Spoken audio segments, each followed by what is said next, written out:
Okay, thanks for coming out this afternoon. I'm Howie Hawkins, the Green Party candidate for mayor. And if I'm mayor, I want to be a champion for the public schools. I don't want mayoral control, but I really want to advocate for the schools, for increased state funding, for beginning to desegregate our schools by race and class, and to end what I call the test, punish, and privatize regime of high-stakes testing.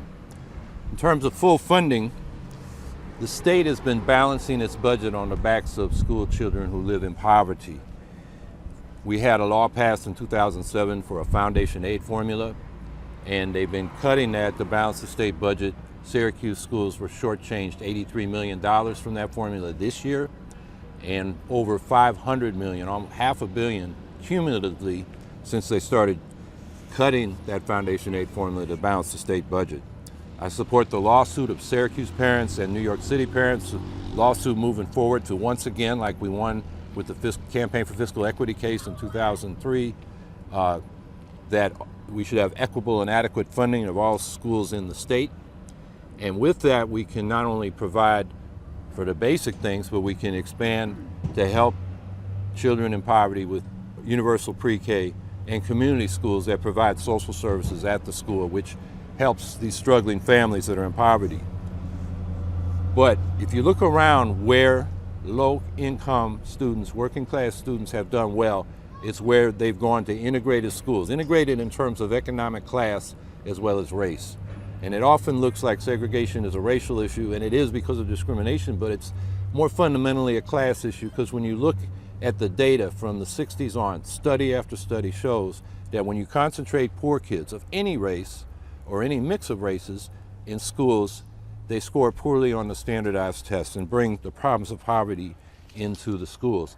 We have closed the black-white achievement gap in standardized testings in the Syracuse schools, but the proficiency rate is only 13%, which means the white kids are poor like the black and Latino kids predominantly, and that's why we have low test scores. Martin Luther King came to Syracuse in 1965, and he gave a speech up at Syracuse University, and he said, we're dealing with Jim Crow segregation in the South, but you got de facto segregation in the North, and if you don't deal with it, we're going to lose generations of children. And that's what's happened over the last 50 years, and it's time to really take this issue on. Nothing comes close to improving educational outcomes, both on standardized tests and other measures, than desegregation. And the message I want to convey, and I think the city needs to convey, is that it's better for middle class, professional managerial class students whose parents are in that class, as well as for lower income. When you have desegregated integrated schools, the standardized test achievement gap closes radically, and the middle class kids do as well or better. But you have other educational outcomes that those tests don't measure, but psychologists have measures for: intellectual self-confidence, creativity, problem solving, teamwork, empathy and tolerance across these race and class divisions. Students in integrated schools score better on that, and those are important attributes as well. So the message is, desegregating our schools will be good for the middle class students in adjacent school districts, as well as the kids in Syracuse that are struggling under poverty. Now, Syracuse has 9 schools that are defined as struggling. They're defined that way by the standardized tests. Everybody knows the only place where you have struggling schools are in these high poverty neighborhoods with the high poverty schools. And it's no surprise. Yet they use those tests of the students and then punish the teachers and the schools and the children basically for being poor. And then they call them struggling, and the next step is state receivership and turn over to a private charter organization. And then the school district has all the overhead they had before, but a vast amount of their money is going to these charters. It's an educational and economic or fiscal or financial disaster for the school district if that goes forward. So as mayor, I would defend our schools from state receivership and say, you need to give us the funds, and we need to have a process of desegregation. This other test, punish, and privatize agenda, as I call it, is not a solution. It's going to make things worse. And I'm making these statements here in front of the West Side Academy at Blodgett. That school behind me has areas closed off because of asbestos, lead in a lot of the water fountains, cracking ceilings and floors, a facade that's crumbling. And for decades, this school has not received the funds for renovation. And right now it needs $54 million in renovation. There's $17 million that could be available, and the Joint School Construction Board hasn't even decided whether they're going to do that to at least make the school safe for now. And if they close this school, which is the other option, these middle school kids, and you just saw them walk by, they were coming off Skiddy Park where they were playing, I guess, the recess or PE. They'll have to walk a mile, 1.2 miles up to Shea in another neighborhood. And that'll be even more burden on the kids in this neighborhood, and that's not right. And with me to make a few brief remarks is Frank Sotera. He's the Green Party candidate for councilor at large. He lives in this neighborhood and knows the issues here at Blodgett. Thanks, Howie. We really do consider Westside Academy at Blodgett to be a physical and spiritual center to the neighborhood, and want to look forward to the day when it continues to evolve into a resources and services center as well, based upon the community and neighborhood schools model that we espouse. I walk up and down Otisco Street almost every night with my dog and my wife, and we circle Skiddy and we circle Westside Academy, and I can't imagine what it would be like if this was a dark Hawkins building in the middle of our neighborhood and we were walking around it at night and there was no life and it was dark and dreary. I mean, just look at the building behind us. It's beautiful, it's historic, it's got space in it that can be utilized in a better way than it's being utilized now if it gets the repairs it needs, and we look forward to that happening. The question though is when? It's been 6 months since the mayor and the school board and the Joint Schools Construction Board came to Westside Academy at Blodgett and held a public meeting, told us that they were going to make a decision by the end of the school year, and they haven't been back yet, and they haven't made a formal statement yet on when those renovations will be done and what the budget will finally be. So we need leadership to take a step forward and make this happen. So, questions? You frequently use the concept of segregation in schools, and a lot of the conversations we've had, people hear the word segregation, they think of the last century, they think of civil rights. How is segregation, explain to people how it still exists in this city in this year? Within the city, we sort of have tracking between different kinds of schools. Like Fowler, which is here on the west side, is where tends to be low-income students go to become barbers and beauticians, and the academic, they're not expected to go to college. Meanwhile, you go to Corcoran, you have the International Baccalaureate program, and in the last 2 years, those kids are really segregated from the rest of the kids in a different wing of the building. You got the Latin school you have to apply to get into. I think all schools should have vocational and academic tracks. Now that's within the school district, but the real problem is between the school district and adjacent school districts. We have some of the greatest disparities in pure pupil funding between Syracuse and right adjacent districts on either the west or east sides of the city. And what has been happening since the 80s, as the government has stopped enforcing desegregation, is we've had increasing segregation in schools, and we have concentration of poverty. It used to be when we had Jim Crow segregation, the black middle class was there with the poor students. Now it's just poor kids. And then poor white and Latino kids are in those same neighborhoods, and it's a matter of economic class. And so that's what's been going on. And we've had a discussion of metropolitan government, but they kept the schools out of it. And that's central to it as far as I'm concerned. That's a reason to have metropolitan government, so we can desegregate the housing in the schools.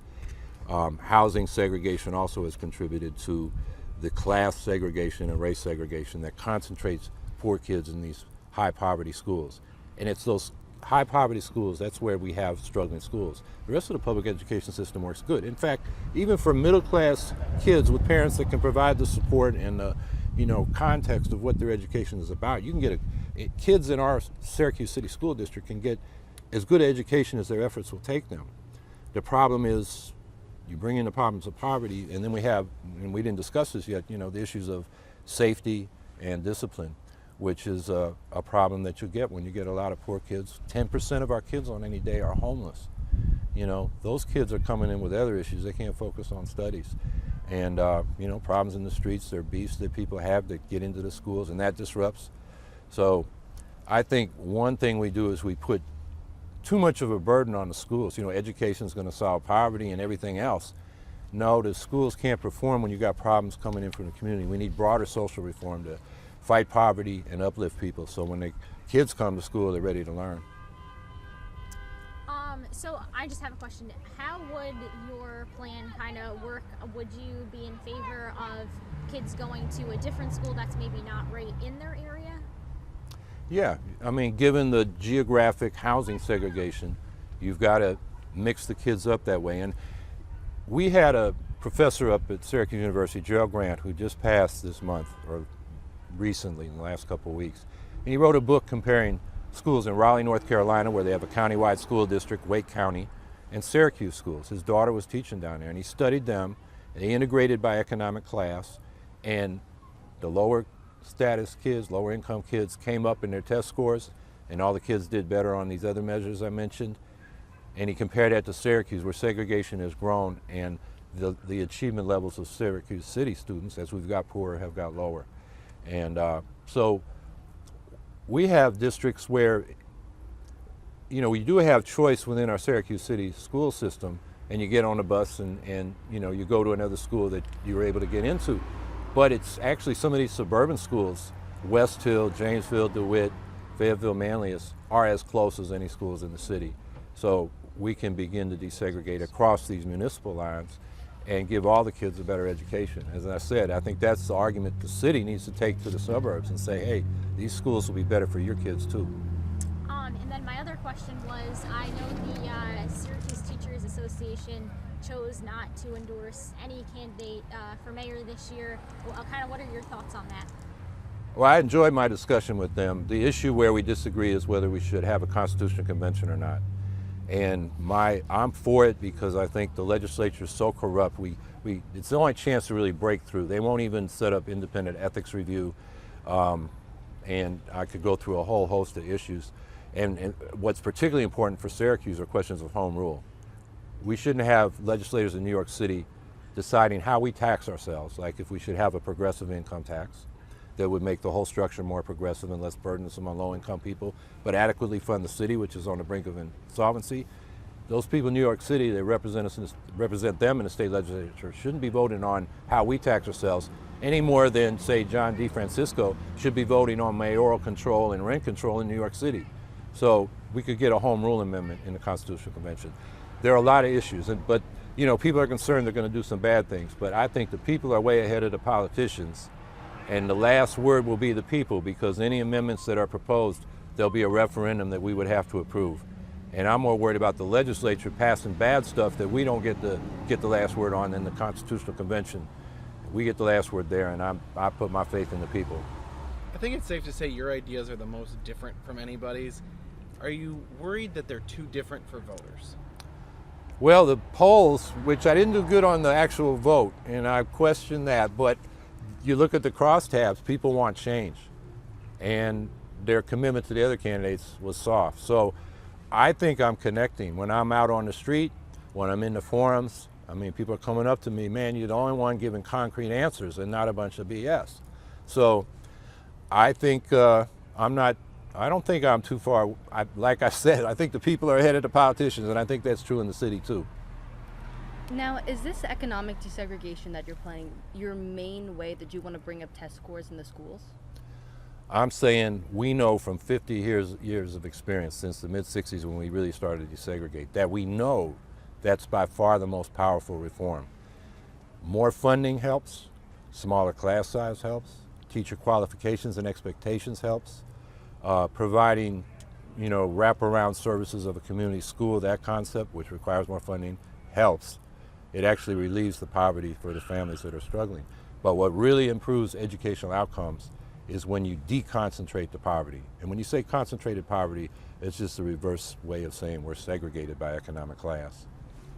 And do you have a roundabout answer of how expensive this process would be?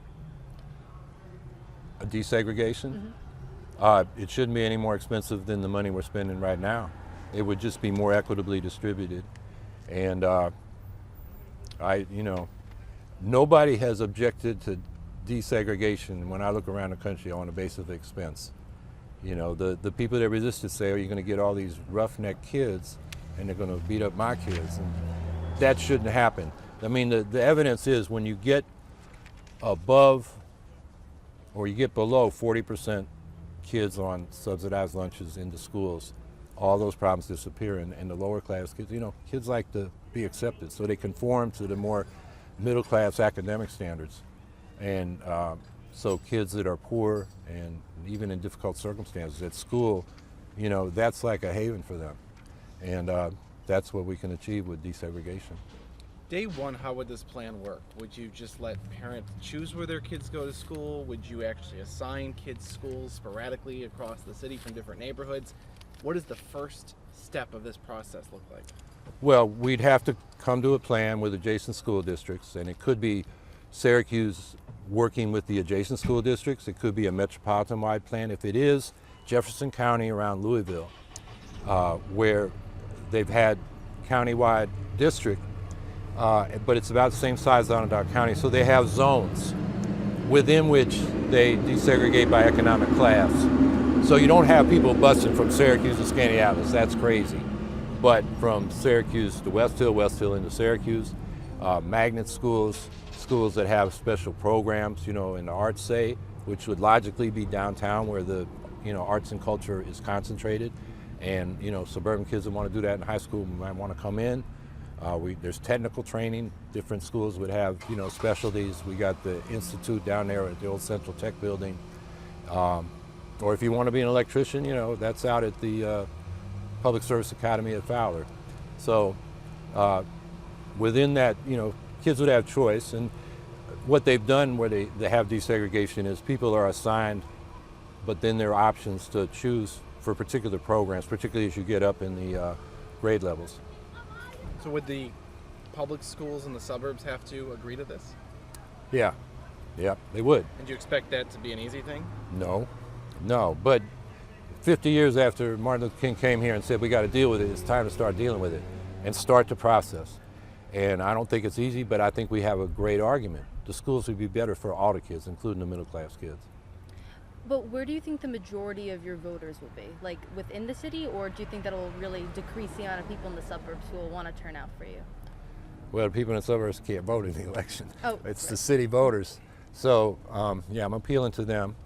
But, I think I'm the only candidate who has said, I really oppose the consensus model of governance. I think it would just reproduce what we have in the county legislature, where a suburban and rural majority steamrolls the city minority and city interests are lost. If we had a proportional system for electing that legislature, I think then you'd have a multi-party system. The different parties would have to negotiate and compromise to get legislative majorities, and it would be more problem-solving focus than the partisanship we have now. But I have said the only way we can desegregate our housing in schools is with a metropolitan government, because we need fair housing policies as well. And the other thing for metropolitan government is that it's the only way we can have effective land use planning, because that's vested at the municipal level in New York State. And if you have a countywide municipality, then we can have a land use plan that stops the sprawl, redirects development into the declining areas that are already built up. And I also want a federated model, so the cities and towns retain power. So like, for example, within a land use plan, the detailed community planning and permitting would be done by the towns and the city. So you don't have a remote county government planning neighborhoods or towns. And I think that model would be acceptable to people across the county, because the important things to them locally they would retain, and we would get the advantages of better infrastructure and service delivery that we can get from metropolitan scale, as well as desegregation and land use planning. Is it basically removing borders of school districts? Is that basically what this is, that it's allowing city kids to go to the West Hill district, it's allowing West Hill kids to come to the city school district? Is that what this is? That's right. In a way, the school district lines are the de facto Jim Crow lines up north here. And if we're going to desegregate, we got to break down those lines. Thank you. Thank you.